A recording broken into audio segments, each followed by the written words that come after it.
গুজ্জেশ্বরী দেবী কে? শিব আর পার্বতীর সাথে তার কি সম্পর্ক আছে? গুজ্জকালী দেবীর সাথে গুজ্জেশ্বরী দেবীর সম্পর্কই বা কি? গুজ্জেশ্বরী দেবীকে নেপালের কাঠমান্ডুতে পশুপতিনাথ মন্দিরের সংলগ্ন একটি শক্তিপীঠের প্রধান দেবী হিসেবে মান্য করা হয়। একদিন দেবাদিদেব মহাদেব মাতা পার্বতীর সাথে আলোচনার সময় দেবীকে বলেন যে এমন অনেক বিদ্যা আছে যা সবসময় গোপন রাখা হয়। মাতা পার্বতী অত্যন্ত অবাক হয়ে জানতে চাইলেন যে কেন এই বিদ্যাকে গোপন রাখা হয়। মহাদেব বললেন যে এর পেছনে দুটি কারণ রয়েছে। প্রথম কারণটি হচ্ছে আনন্দ আর দ্বিতীয় কারণটি হচ্ছে সৌন্দর্য। আনন্দ তখনই অনুভূত হয় যখন কোনো কিছু বাইরের থেকে আলাদাভাবে নিজেকে উপস্থাপন করে, কিন্তু তার ভেতরের অংশ তার বাইরের ছবি থেকে আলাদা হয়। মহাদেব আরও বললেন, কোনো কিছু সৌন্দর্য তার গোপনীয়তার মধ্যেই লুকিয়ে থাকে। কোনো কিছু গোপন থাকলে মন তাকে হালকাভাবে নিতে পারে না এবং বিষয়টি সুন্দর হয়ে ওঠে। ভগবান শিব বললেন যে গোপনীয়তার মধ্যে নিহিত এই সৌন্দর্য এবং আনন্দকে গুজ্জগর্ভ বিদ্যা বলা হয়। গুজ্জ শব্দের অর্থ হচ্ছে গোপন। এই গোপন আধ্যাত্মিক বিদ্যার অধিষ্ঠাত্রী দেবী হলেন গুজ্জেশ্বরী দেবী। দেবী গুজ্জেশ্বরী সব গোপন জ্ঞানের সারমর্ম নিজের ভেতর ধারণ করেন এবং তা প্রত্যক্ষকারীকে জানতে দেন না। দেবী পার্বতী তখন শিবকে বলেন যে তিনিও বুঝতে পারেন যে এই ব্রহ্মাণ্ডে সবকিছুই প্রকাশিত নয়, কিছু কিছু অপ্রকাশিত রয়েছে। তখন মহাদেব বলেন যে দেবী পার্বতী নিজেই এই গোপন বিদ্যার অধিষ্ঠাত্রী দেবী। মা পার্বতী অবাক হয়ে ভগবান শিবকে বলেন যে তিনি কিভাবে গুজ্জ বিদ্যার অধিষ্ঠাত্রী দেবী হতে পারেন। শিব তখন পার্বতীকে তার গত জন্মের কথা মনে করিয়ে দেন, যেখানে তিনি ছিলেন মা সতী।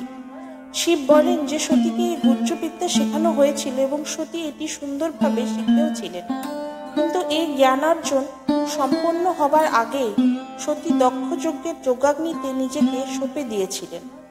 শিব শোকে পাগল হয়ে সতীর মৃতদেহ নিয়ে ঘুরে বেড়াচ্ছিলেন।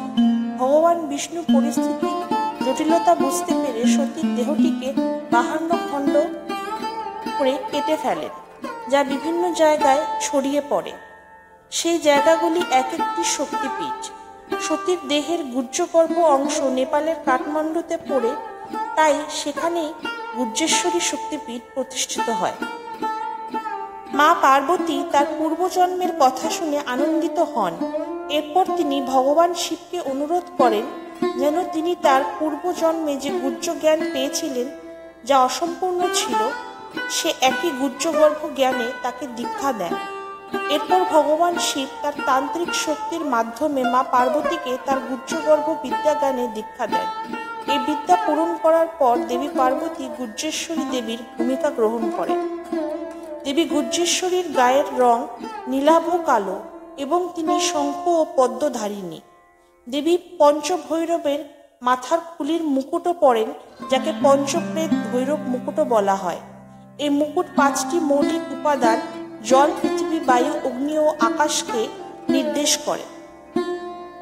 কিন্তু দেবী গুজ্জেশ্বরীর সাথে গুজ্জকালী দেবীর সম্পর্ক কি? এটা জানার আগে আমাদের চ্যানেলটিকে সাবস্ক্রাইব ও ভিডিওটিকে লাইক করে সঙ্গে থাকুন। মগধরাজ জরাসন্ধ দেবী গুজ্জকালীর একটি মূর্তির পুজো করতেন। পরে কাশীর রাজা চেত সিংয়ের প্রাসাদে দেবী মূর্তিটি পুজো করা হতো। পরে এই মূর্তিটি মহারাজা নন্দকুমার উদ্ধার করেন। নন্দকুমার মূর্তিটিকে একটি মন্দিরে প্রতিষ্ঠা করতে আগ্রহী ছিলেন, কিন্তু তার কুলপুরোহিত আপত্তি করে বলেন যে একমাত্র কাপালিক বা তান্ত্রিকই দেবী গুজ্জকালীর পুজো করতে পারেন। কিন্তু মহারাজা আপত্তি না মেনেই বীরভূমের অকালীপুরে এক বটগাছের কাছে মন্দির প্রতিষ্ঠা করেন। দেবীর মূর্তিটির শরীরের সাথে সাপ রয়েছে এবং এখানে মহাদেব দেবীর সাথে যুক্ত নন। দেবী গুজ্জকালী গুজ্জেশ্বরী দেবীরই একটি রূপ। পরবর্তী সপ্তাহে আমাদের নতুন ভিডিওর জন্য আমাদের চ্যানেলটিকে সাবস্ক্রাইব করে রাখুন।